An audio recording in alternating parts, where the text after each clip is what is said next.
Good morning, everybody. Hello. It is good to see you all here this morning on this chilly Sunday morning. It was gorgeous yesterday. I got the last of my yard stuff taken up for the year, and then it turned cold today. It was a mad dash for like an hour before the sun went down. It is good to be here today. My name is Teresa. If I haven't met you, I'm one of the pastors here at the branch. It is good to be together today. It's good to have a regular rhythm to come back together, to center ourselves before we go out back into the week, into whatever the week holds for us, right? So, and bonus with an amazing group of people like you all. So good to see you all this morning. Couple of things that are coming up that you need to be aware of. Next week, Sunday morning, ready? Early, 9 a.m., we're gonna feed you, okay? Next week, Sunday morning, we're gonna have a partner gathering. We try to do this 2 times a year. Partners are what we call members for a variety of reasons. We'd love to tell you about that sometime if you have questions. We try to gather twice a year to have some time for just some reflection on how are we doing living out our values, both as a community and individually. So we're going to do that next week, Sunday morning at 9 a.m. I'm just going to keep saying it. It's okay. Remember, like, we used to start worship at 9:30, so it was, musicians often are here at like 9. It's okay. You'll all be okay. There will be food and you don't have to bring anything. Just show up. And we'll have a great time of connection and food and some conversation about where we are as a faith community and where we hope to go. So we hope you can be there. Ready? Please sign up. Please, please, please sign up. Let me know you're going to be here, because otherwise I'm going to make food for like 100. So we don't want to do that. Or maybe we do. I don't know. Sign up. Today after worship, branch students is gathering at the Verkijks home. This is our group for 6th through 12th graders. All 6th through 12th graders are invited, even if you've never even heard of branch students or you just showed up today and you're like, what's happening? You are invited. It's a shared meal and conversation and games with, again, a great group of people. So if you have questions, branch students, leaders, would you just raise your hands? There you go. Look around. The littlest branch student. Bonus, you get to see Monroe crawl all over the place. So, great bonus. That's right after worship. You'll head out to the Verkijks house this morning right after worship. And then, Christmas is coming, friends. We can do it. We can do it. We can do it. Oh, we're not going to sing Christmas songs yet. It's not Thanksgiving. This is the rule. Oh.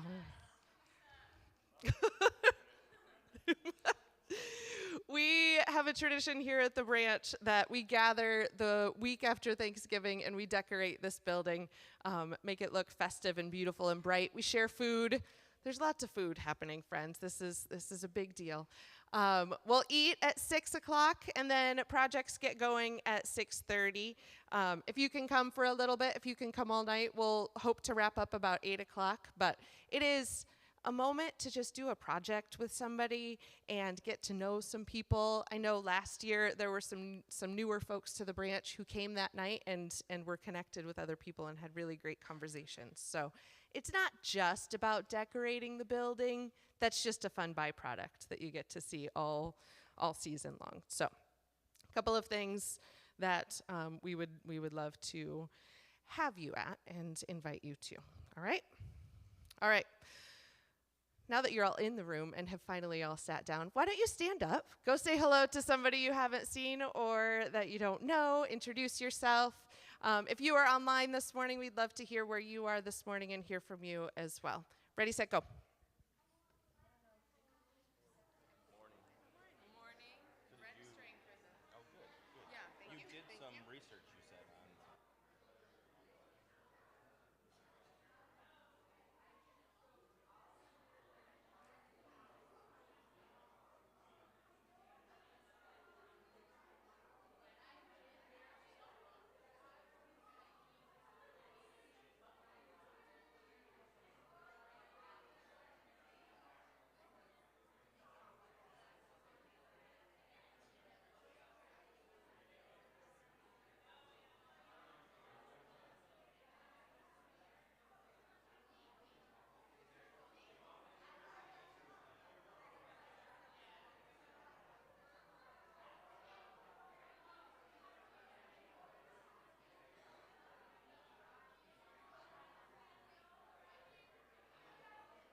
All right, friends, as much as I absolutely hate to break up this party because there's crawling being shown this morning, I love it.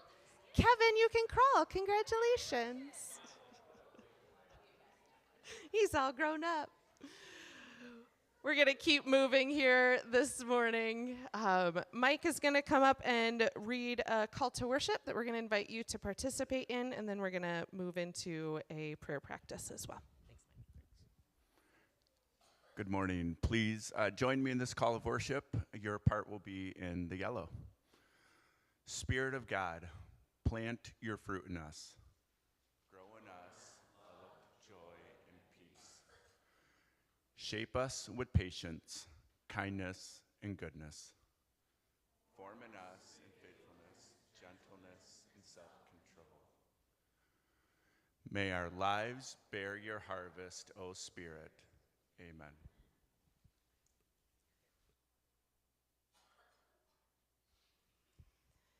Those are words that we spoke 9 weeks ago. Do I have that number right? When we first started this series on fruit of the Spirit.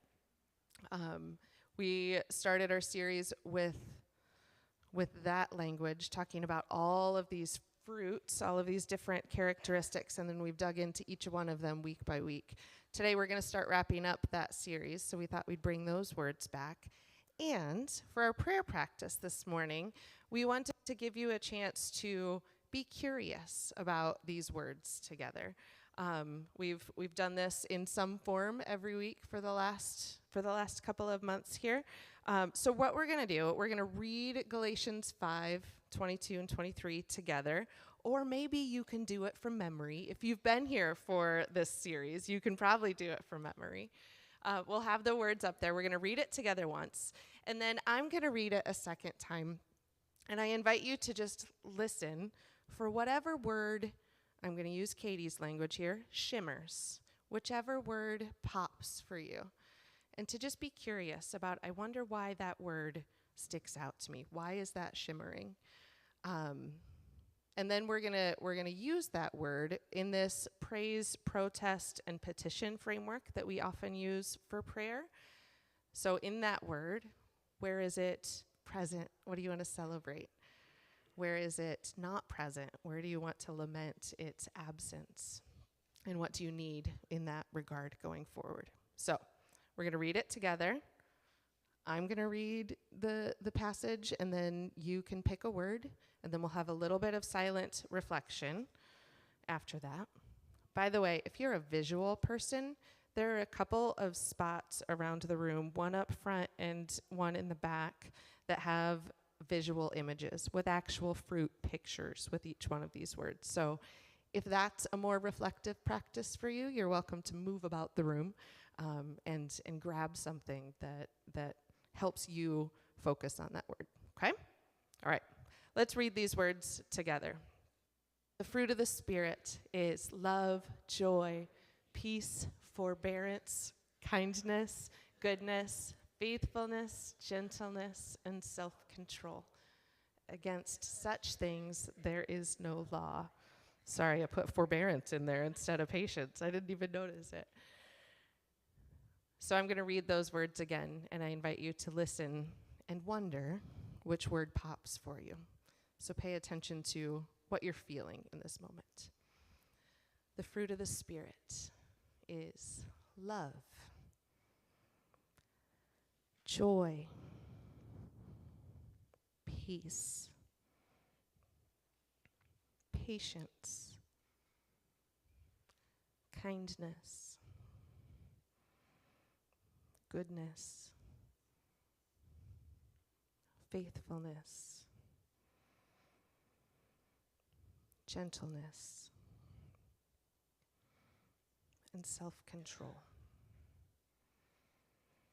Take a moment to be curious about the word that stuck out to you. And again, there are visual ones around the room if you want to take a moment to do that. And then we'll come back and have a conversation about it.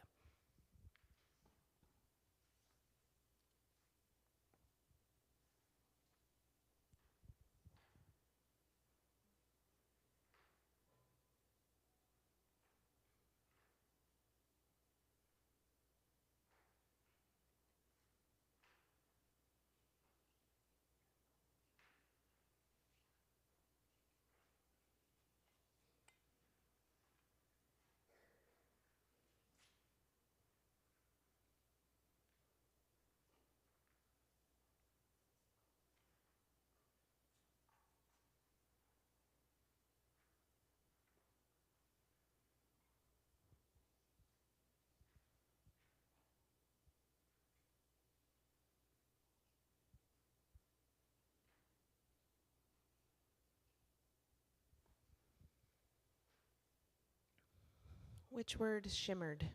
Go ahead and just shout it out. Maybe not shout, but say it out loud. Which word shimmered for you? Kindness, peace, gentleness, joy. So if you think about the word that you held on to, what do you want to celebrate? Where have you seen that in the world? Where have you seen it show up? What do you want to give thanks for? Yeah, Julian.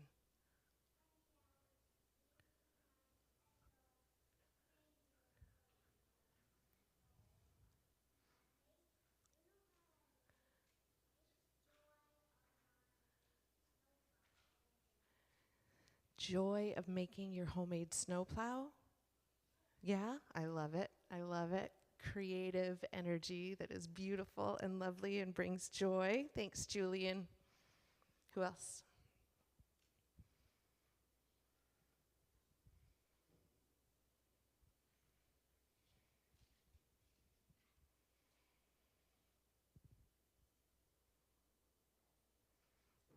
Julian's the only one that is grateful today. I'm just kidding. I'm just kidding. It is sometimes hard to name things every once in a while, or to put them into concise words, right? I get that. So, for all, yeah, Katie, go ahead.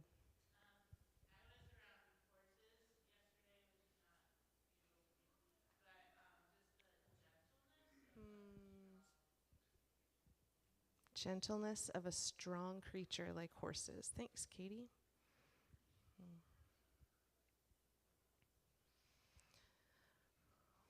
Elliot, you have something too?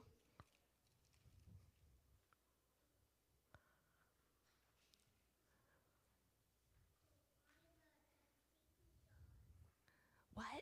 The Lions are against the Eagles? Is that joy? Or is the, all right, yeah. The joy, testing me here, kids, testing me, patience.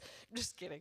The joy of a football game and of watching together and the goodness that that brings. Even if it's the Lions and the Eagles, it's fine.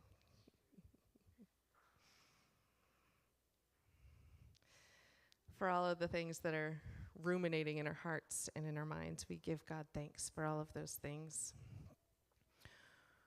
What is not as it should be? As you think of whatever word came to mind, what is not as it should be? What do you want to raise words of protest for?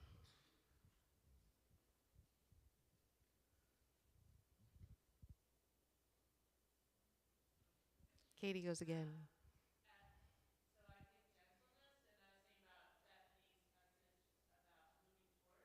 Mm.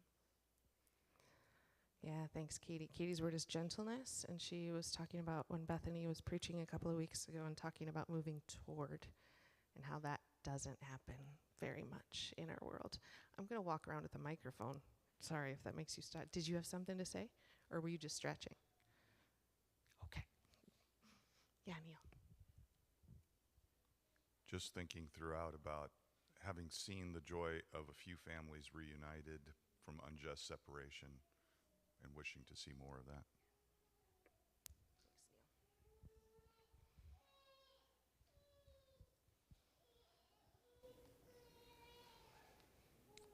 Anybody else want to name something out loud? Mine was peace, and I just was thinking about the frenzied, like, news cycle, and the absence, therefore, of any sort of peace in that way. Yeah.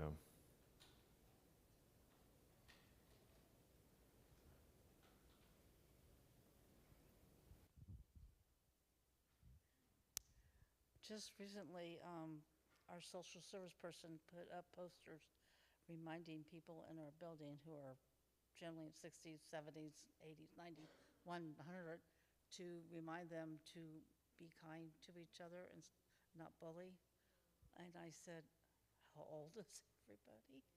You know, it's something that, I mean, we try to teach young kids, but I think we all need to be reminded that we shouldn't.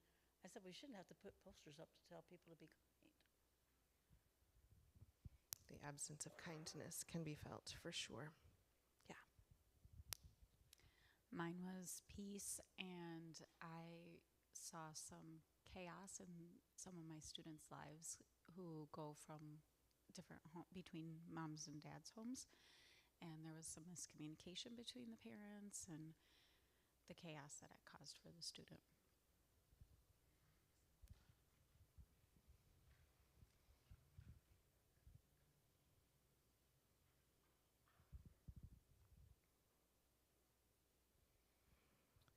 For all of those things, and for all the other unspoken words and feelings,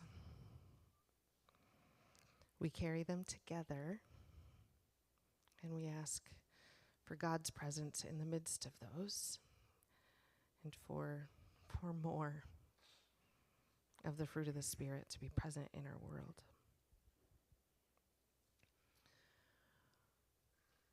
What about petition? What do you need? Maybe it's a word that jumped out at you that you're like, no, I don't like that one. Is it maybe the thing you need more of in your life?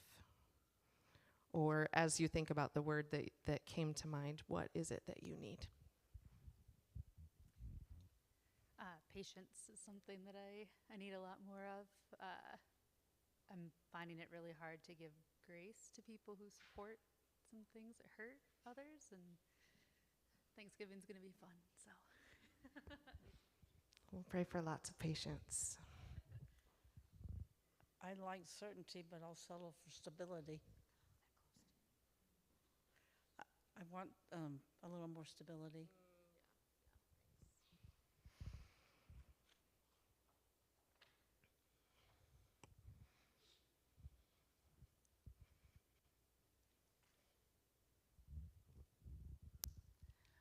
My word was gentleness, and that was a word I struggled with similarly as Bethany did. And I experienced an opportunity to work with someone, I'm in a relationship with my aunt who's very lovely, and I had to speak some hard truth to her, and it was heard, and it was done in a gentle way, and we celebrated yesterday how that was really helpful. And my petition is, can I be that gentle to myself? Did you hear the collective sigh in the room on that? Yeah. Can I be gentle to myself? That is a hard one and oh so important. Thanks, Becky. Anybody else want to name anything? I'm still thinking about what you said last week about self-control not being just like squishing something.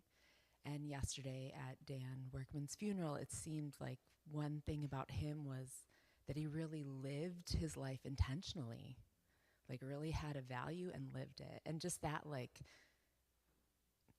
that act of living self-control in terms of like maybe self-determination or just like, who do I want to be in this world? I want more of that. It's beautiful. Thanks, Bethany. Anybody else? Let's close with a prayer to finish this time of prayer here. God, we bring all of these things to you. We hold them together.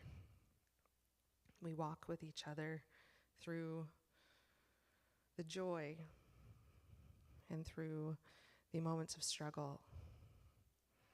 And we thank you for the gift of walking together. We pray that you will show us all of these things in the world and in our lives, joy, peace, and goodness and kindness, and help us be gentle with ourselves as we decide each and every day what steps to take toward a more good and just and loving world. In Jesus' name, amen. Well, I think a lot of those things that we've named are maybe impossible at the frantic pace that we live, the frantic pace of a news cycle. So it's important to pause. It's why we do some of these practices in this gathering, because we don't get a lot of time to just be still in the world, right? So we take time to pause. We're going to sing a song that reminds us to slow down and to pay attention to what is before us. Maybe the song will get stuck in your head and will pop up every once in a while throughout the week. The words that say slow me down might be a guiding call for us as we move about our lives. I invite you to stand and sing Slow Me Down.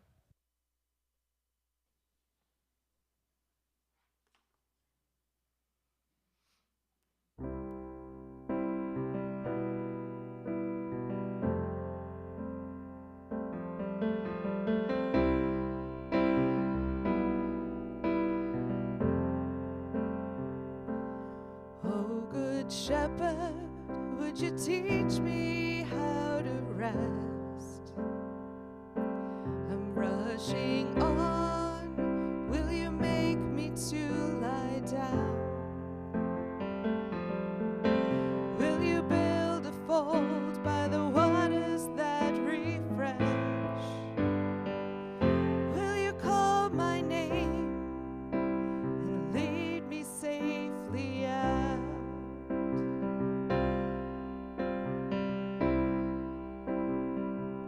From my anxious drive to labor on and on, from the restless grind that has put my mind to sleep, will you call me back and gently slow me down? Will you show me now what to lose and what to keep? Oh, good shepherd, oh, good friend, slow me down, slow me down. Oh, good shepherd, oh, good friend, slow me down, slow me down.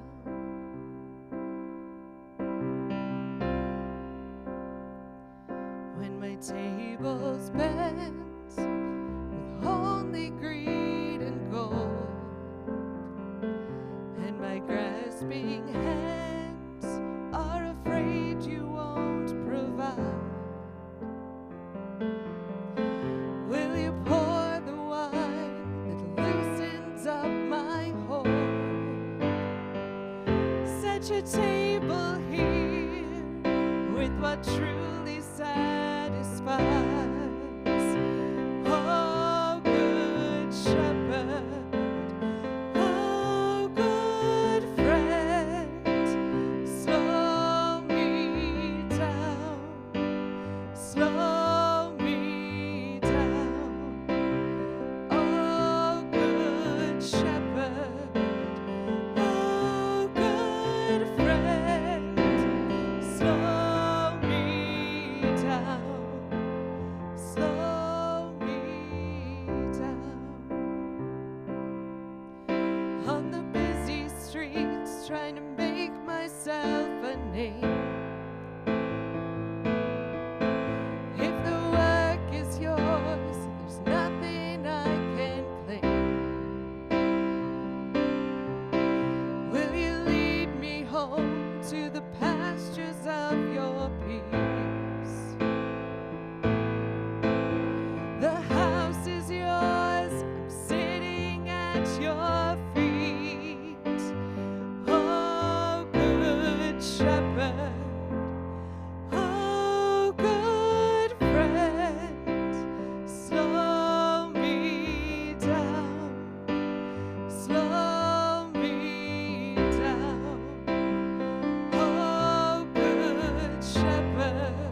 You all can have a seat. Unless you are 5th grade and below, then you can meet Bethany and Noelle in the back and head on out to Branch Kids. They will come back during communion. They'll have a good old time downstairs with, this might make a difference, mangoes, by the way, for a snack. And oranges. So there you go. Have a great time. Before you go, we're going to send you with the blessing that's up on our screen here. May your time together be filled with laughter, joy, and friendship. You are loved. Have a great time, kiddos. We'll see you back here in a minute. Oh, mangoes indeed. I want to begin actually with a word of gratitude. Last Sunday evening, we gathered at a local pizza shop and pretty much filled the space out. We had about 50 people, and about a quarter of them were folks who don't regularly join us in this space. And so I do want to say thank you to those of you who thought of someone to invite and then found someone who was willing to say yes to that invitation. Because I know for me, and I think for those who were able to be there, it was a space of encouragement to know that you're not alone in trying to live out of faith that is authentic and kind and just. And so, thank you. And I also wanted to say, that you, of course, not everyone was able to be there for any number of reasons. So on our website, you'll find a page with a number of resources, including the audio recording of that evening. And so if you weren't able to be there, you can find that. You can find the slide deck that we used, and then some other resources that have come up this week that are available. So I just wanted to make sure you knew about that. Let me read again this verse that we've already considered for a number of weeks. But the fruit of the Spirit is love, joy, peace, patience / forbearance, kindness, generosity, faithfulness, gentleness, and self-control. There is no law against such things. And those who belong to Christ have crucified the flesh, or remember the flesh meaning the part of ourselves that wants to be self-reliant, that wants to live according to our own strength and abilities. We've crucified that if we have belonged to Christ, and it allows us to live by the Spirit. And if we live by the Spirit, let us also be guided by the Spirit. So, as Teresa said, we've spent 9 weeks looking at the 9 fruits that are listed here in Galatians 5, taking one Sunday each week to cover a specific fruit listed here in these verses. And I'm glad we did, because I think as we really slowed down and gave a good amount of time to each fruit, I think we learned things about them. Even though these words are common and familiar, we learned different things, and we even heard some of that shared during that prayer practice. Today what I want to do is step back, and I want to consider the whole collection of fruit, the bowl of fruit, if you will. And I want to begin by just noticing verse 22 again in the way that it begins. The fruit of the Spirit is, and then the list continues. Have you noticed as we've read this many times that this is singular fruit? I think when we have talked about it in this, kind of from this place, we probably have said fruits of the Spirit more often than not. But the actual text here is the singular. It's the fruit of the Spirit. And it makes me wonder, did the writer of Galatians see all 9 of these virtues not as separate individual virtues, but somehow as one? Philosophers actually have been asking that question for really millennia now, wondering what the relationship is between these different virtues. And there's been this idea that has arisen called the unity of virtue, or the unity of all virtue.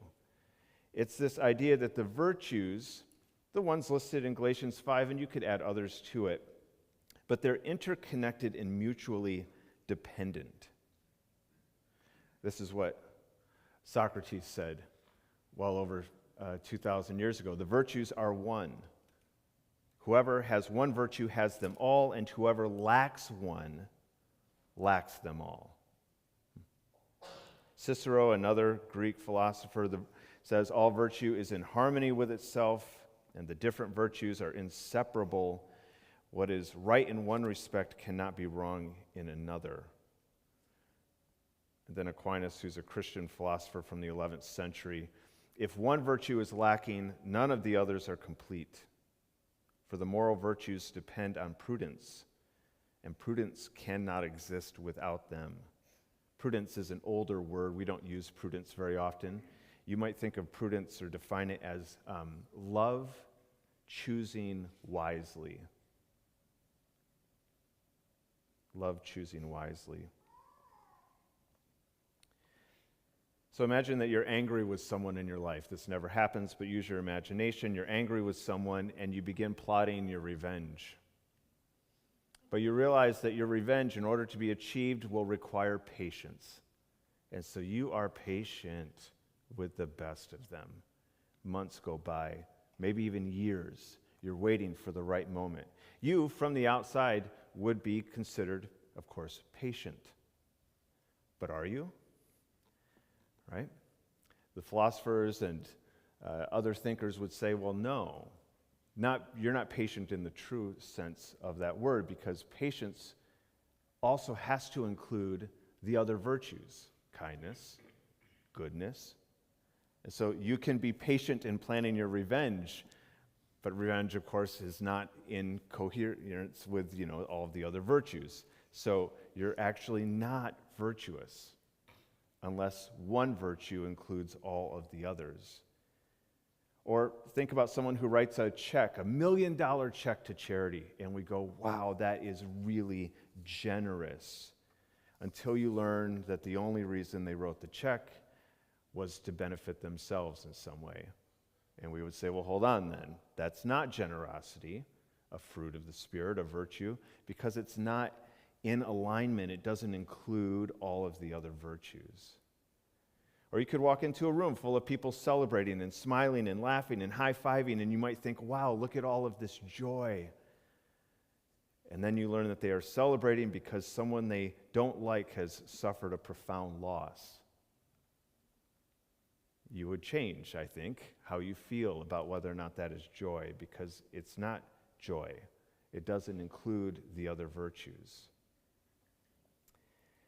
Sarah Schnickner is a researcher of virtue. I think she's at Baylor, if I remember correctly.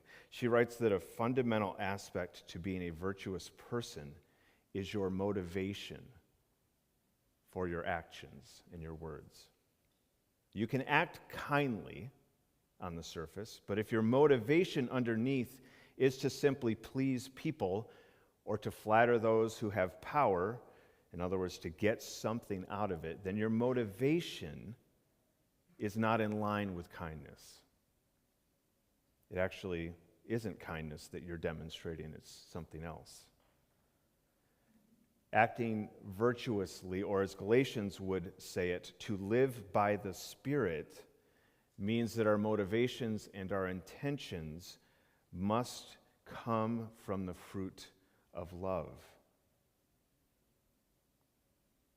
Look at verse 22 again. But the fruit of the Spirit is love, joy, peace, forbearance, patience, kindness, goodness, faithfulness, gentleness, and self-control. Some biblical commenters who are really smart people who understand the ancient Greek a lot better than I do, they suggest that the grammatical structure of this sentence, combined with the singular fruit, means that this is one way to translate this verse, but here's another. See if you can spot the difference. Did you see it? It's punctuation. Here's the one that we've been reading. Here's another possibility. But the fruit of the Spirit is love, semicolon. Colon. Not semicolon, right? Thanks. Colon. But the fruit of the Spirit is love, colon. And what is love? What is the singular fruit of the Spirit? Love. Well, it's all of these other things. All of these other things are love. They flow out of love. They return us to love. And so love seems to be at the center here, again, would be the suggestion, which of course aligns with plenty of other places that we read in the scriptures. Jesus is asked about the greatest commandment. It's love. Faith, hope, and love, and the greatest of these is love, Paul writes, right? Perhaps this is the way that people in the first century would have also read or understood this verse. Love is the hub of the wheel. It's the trunk of the tree. It's the vine to which all other branches must be connected. Everything flows from and then back toward love. Which perhaps means that the question we can and should ask ourselves every time we act and every time we speak is this: was our action or our words in step with love? Or again, to quote Aquinas, if one virtue is lacking, none of the others are complete. For the moral virtues, patience, joy, goodness, depend on prudence, love acting wisely, and prudence cannot exist without them.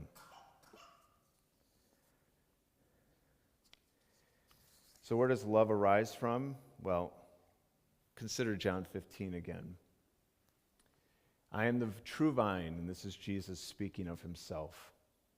And my Father is the vine grower. He removes every branch in me that bears no fruit. And every branch that bears fruit, he prunes to make it bear more fruit. You've already been cleansed by the word that I've spoken to you. Abide in me as I abide in you.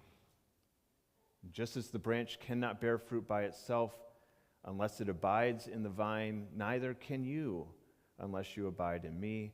I am the vine, you are the branches. Those who abide in me and I in them bear much fruit, because apart from me, you can do nothing. Every branch that bears fruit, he prunes to make it bear more fruit. Those who abide in me and I in them bear much fruit. Do you hear the promise? To abide in Christ, to remain in Christ, is to live a life of fruitfulness. It's not a question of whether you will bear fruit. No, the promise is of a life full of fruit, more fruit, much fruit. When you and I remain connected to the vine, there's no question really about whether or not you will bear joy or patience or peace. The promise is that you will bear those things more and more and more. Because the vine, Christ, is love. If anyone ever asks you, who is Jesus? You can answer with one word: love. And what did that love look like as he walked this earth? Well, it was all of these things. Follow Jesus around, listen to him teach, see how he treated people, and you will see the fruits of the Spirit in action, embodied by someone in a way that I think is unique and different, and it's our goal and our aim. So, let me ask a couple of questions or invite you to maybe check in with yourself here for a moment as we conclude this part of our morning here. Let me invite you to just check in and ask yourself, are my actions and my words motivated by love? And even think of your virtuous actions, your moments of patience or kindness or joy. Were they rooted in love, or were the motivations maybe a little off, a little self-serving perhaps? Again, remember this whole fruit of the Spirit thing is in Galatians 5, and the conversation in the chapter is about flesh versus spirit. Flesh, again, being when we live according to our own abilities and power. And the Spirit A life lived by the Spirit, of course, is a life lived relying on God's love and God's provision. So this is the question, what are we motivated by when we are acting and speaking in the world? By our own desires, our own ambitions, or by the things of the Spirit, by love ultimately? And it's just good to check in on this every once in a while, because this stuff, the flesh, self-reliance, it's sneaky. It shows up without us even maybe being aware. It's kind of like the air we breathe in this culture that we live, to be self-reliant. And so to check in every once in a while and just ask ourselves, what are my motivations? Last week, what was my motivation in that meeting? What was my motivation in that conversation? What am I hoping for? What am I aiming for? Ultimately, the answer, as people who follow Jesus, must be love. Always. That's the aim. And then, relatedly, to check in with yourself, how connected to love are you? And by that, I'm referring to this idea of vine and branches. Love is available to us, always. But God gives us agency and choice to choose whether we remain connected to that vine. Do we abide? Do we remain? Do we stay plugged in? Whatever sort of metaphor you'd like to use. And so, if you were to reflect on the last week of your life, how connected to love would you say you have been? And if you desire to be more connected, then to ask yourself, what might I do? What step might I take in this coming week to reconnect to the vine, to reroot myself in love? We talked in the first week of this series about the need for practices, disciplines, spiritual disciplines they're often called, right? It's not enough to just go, I really want to be more kind. I really hope I can be more loving. These fruits of the Spirit are developed in us when we practice them, when we put ourselves in a place, when we slow down enough, quiet ourselves enough for God to interact with us, for us to pay attention. So, we're back to that question that we posed in the first week, all those many weeks ago. Are we connected to love? Are we practicing? Are we disciplined? I'll just add, Bethany mentioned Brian Workman's father's funeral yesterday that we attended, and she mentioned the kind of freedom with his life and the openness with his life, the generosity of his presence in the world that was attested to over and over again. The other thing that came up over and over, I thought, what struck me at least, was his discipline. He was very routined in some things of his life. He went out to breakfast every morning. He was retired, right? Well into retirement, and he went out to breakfast every morning with his friends. Before he did that, though, he walked every morning, took a walk around his neighborhood, and before he did that, for him, a practice, a discipline that was meaningful, was reading the Scriptures. Now, that's a great practice, and I commend it to you. If you're interested and if you're not sure how to do that, let's chat. But that isn't the only practice available to us. It isn't the only way to connect to the vine. There are almost an endless number of practices, because a spiritual practice is anything that puts us in a space, that gives space for us to hear from and to connect to and to be reminded of who God is and who we are. So, check in here. I'm checking in.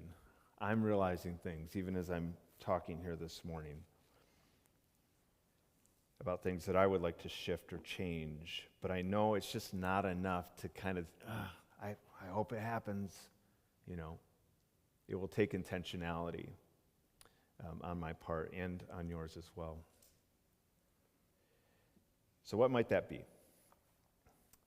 What might that look like this week? Don't try and, eat the elephant all at once, right? Don't try to completely change your life.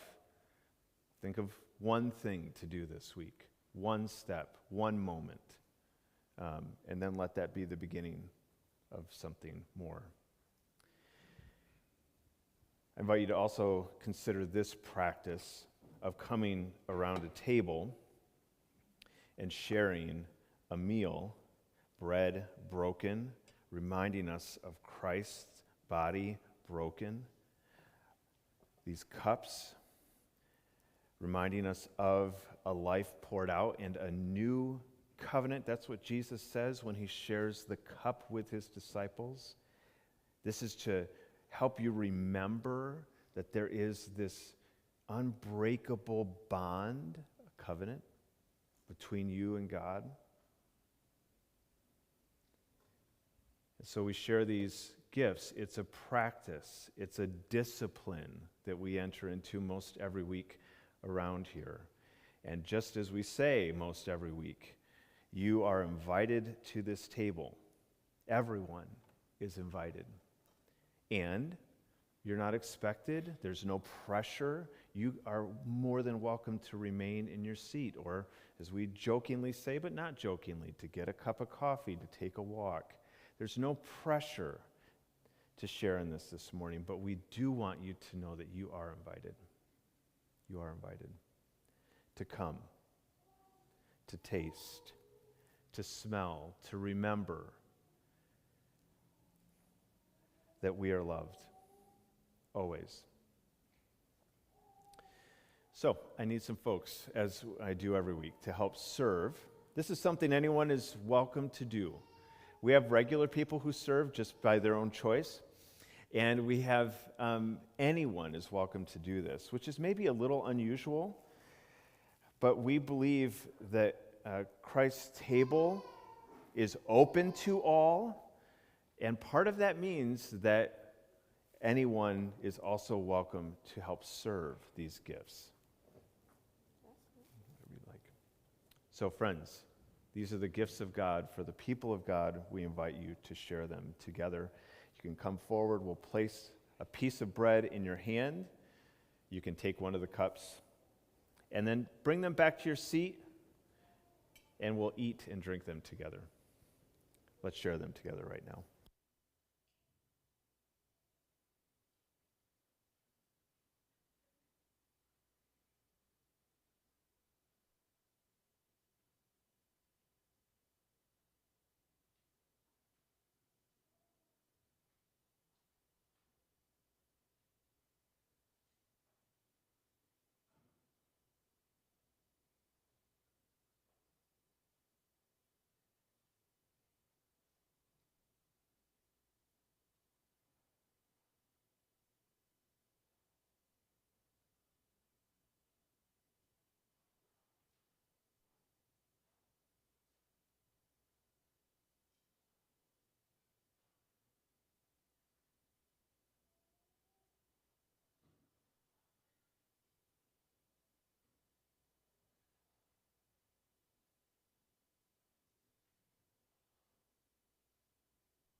You know, this bread, one of the things it reminds us of is that life can be brutally difficult, painful. It involves betrayal and hurt and woundedness. But all of those things are not the end of the story, because this bread also tells us of a body raised and of new life, and so we take and eat remembering those things.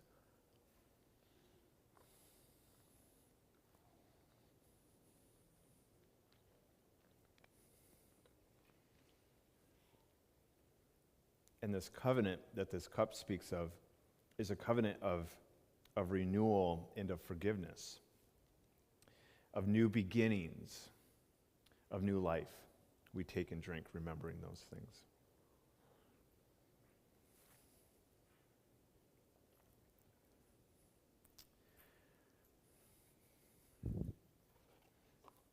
We make our music now as we pass these baskets around. You can put your empty cup in there. And we're going to make music in another way too. We're going to stand and sing one more song here together. Before we stand and sing, I want to show you a picture. Mark, if you'll go back to up above a little bit, there's a thank you picture. Good? Do you see a picture up there? Excellent. This looks like mass chaos, yes? But let me tell you that this shows love right here. This is the culmination of kindness and goodness and generosity and all of those things, right? This is at AYA Youth Collective on Wednesday night. This wasn't even half of the chaos and the mess and the mounds of clothes that got donated, many of which the back of my pilot was full with donations from you all that contributed to this.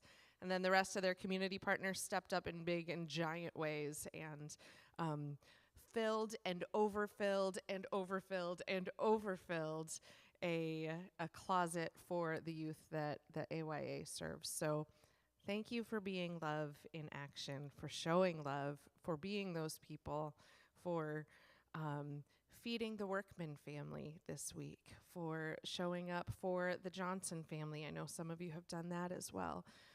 For showing love. It is an encouragement to me to see you all rally the ways that you do. So thank you for doing that.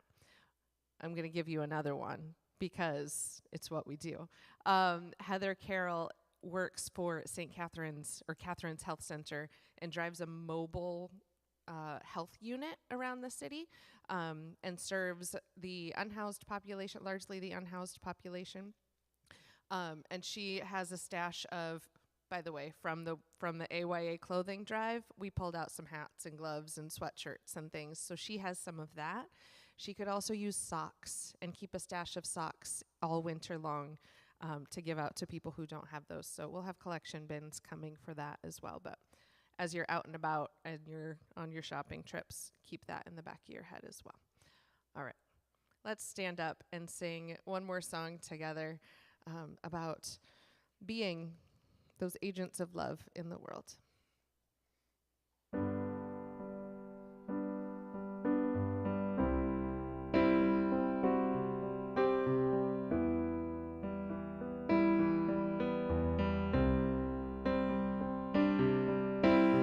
You heard the cry of our hearts, and you came down. Freely you gave us your love, showing us how. Make me an instrument of your peace. Where there is hatred, let me sow love. Where there is darkness, let me shine light.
Well, that's our prayer and our hope as we leave, that we would be those kinds of people.